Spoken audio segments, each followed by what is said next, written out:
নিশ্চয়ই স্কুলের স্যাররা আগে থেকে বাচ্চাদেরকে এইভাবে বলছে যে বাইরে যা কিছু হোক তোমরা যাবা না।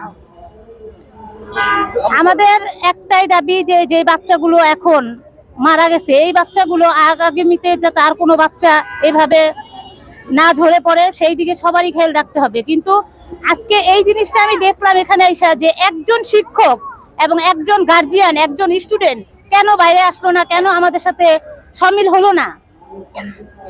এজন্য আমার মানে আমি নিজে থেকে যতটুকু বুঝতে পারতেছি যে উচিত ছিল যে প্রতিটা গার্জিয়ান আমাদের সাথে আসা, প্রতিটা স্টুডেন্ট আমাদের সাথে আসা, আইসা আমাদের সাথে এটা দাবি জানানো। স্কুল কর্তৃপক্ষের সাথে আমাদের ওইভাবে কোনো কথা হয় নাই, তবে আমি যতটুকু দেখলাম এদের এখানে কোনো মানে স্যার যত কটা ম্যাডাম একজনও মানে এরা আসে নাই। যেভাবে এই যে কিছুক্ষণ আগে আমাদেরই একজন লোকের গায়ে হাত তুলছে একজন টিচার, আমরা এখানে আসছি তার জন্য সে প্রতিবাদ জানাইছে। সে মানে তাকে বলার সাথে সাথে সে তার গায়ে হাত তোলা শুরু করছে। তারপরে আমরা আগায় গেছি। যাই হোক এখানে অনেক লোকজন আসতে পরে সবাই ছড়াছিটা হয়ে গেছে। কিন্তু আমি মানে এরকম কখনোই কোথাও এরকম দেখি নাই, শুনিও নাই যে এতগুলো বাচ্চা এইভাবে ঝরে পড়ার পরে কেন স্কুল আবার তারপরের দিন স্কুল খুলে, কালকে স্কুল খুলছে, আজকে প্রতিটা গার্জিয়ানকে বলতিছে যে বেতন দেওয়ার জন্য। আমার মেয়ে পড়তো না, আমার এক ভাগ্নি এখানে পড়তো, আয়মান। হ্যাঁ আনমান।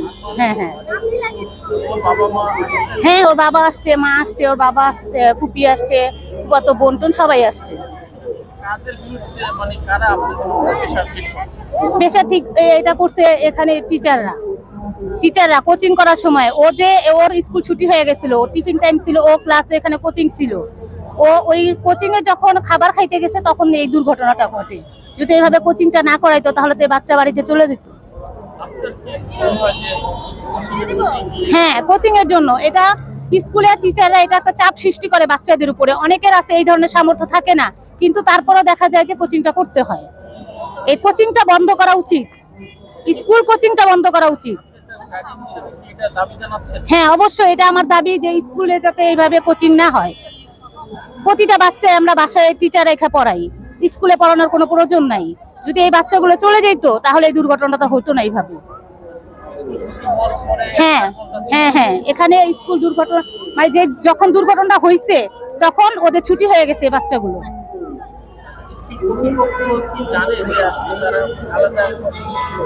হ্যাঁ অবশ্যই জানে, আমি তো মনে করি জানে, না হলে এই টিচার গুলো তো এখন আসা উচিত ছিল, আমাদের সাথে কথা বলা উচিত ছিল।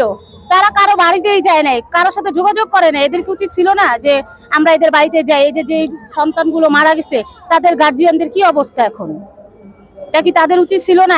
একটা টিচারও কারো বাড়িতে যায়নি। আমরা অন্যের বাড়ির ঘটনা জানি না, কিন্তু আমাদের এলাকার ঘটনাটা জানি। আমাদের এলাকায় অনেক স্টুডেন্ট মাইলস্টোনে পড়ে। হ্যাঁ না কখনোই খোঁজ নেয়নি।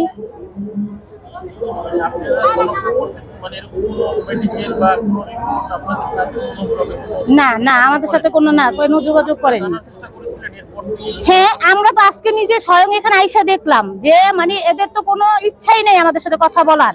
যদি এরকম হয়তো একটা স্টুডেন্ট কিভাবে বাইর হয় না, কারণ ও তো স্টুডেন্ট ছিল এখানে, ওর ক্লাসেরও তো অনেকে বের হইতে পারতো, গার্জিয়ান আসতে পারতো, একটা গার্জিয়ানও আসে নাই।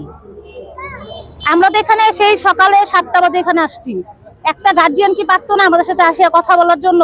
একটা স্টুডেন্ট আসলো না, একটা গার্জিয়ান আসলো, এমনকি একটা টিচার আসলো না। এর কারণ কি? যেহেতু আপনি পুরো মাইগ্রেশন যে ঘটনা ঘটছে, এটা তো সবাই আপনাদের দাবি উচিত ছিল। সেক্ষেত্রে শুধু আপনারা আসলেন, বাকি সংখ্যক আসলো না। হ্যাঁ এখানে যেই সব স্টুডেন্ট যাদের দ্বারা এই ধরনের পরিস্থিতি আছে তারা অনেকেই আসছে। আপনি মনে করেন যারা মানে যাদের আত্মীয়স্বজন মারা গেছে তারাই আসছে? হ্যাঁ শুধু তো আসে না। হ্যাঁ এছাড়া আর অন্য কেউ আসে নাই। এটা কেন এরকম হয়? অবশ্যই এখানে টিচাররা ভিতর থেকে অবশ্যই বলছে গার্জিয়ানদেরকে বা স্টুডেন্টকে এইভাবে হুমকি দিচ্ছে যে তোমরা কখনো এখানে যাবা না, এজন্য আসে নাই। এখন আপনাদের দাবি? আমাদের দাবি মাইলস্টোন বন্ধ হয়ে যাক, এখানে কোচিং বন্ধ হয়ে যাক। এইভাবে এরকম ভাবে স্কুল চললে আগামীতে আবারও দুর্ঘটনা হবে। দুর্ঘটনা হতেই পারে, কিন্তু তারপরও তো এদের উচিত ছিল যে সবার সাথে যায় কথা বলা, প্রতিটা গার্জিয়ানের বাসায় যায় কথা বলা। এটা কি উচিত ছিল না? এরাও তো কারো বাবা কারো মা।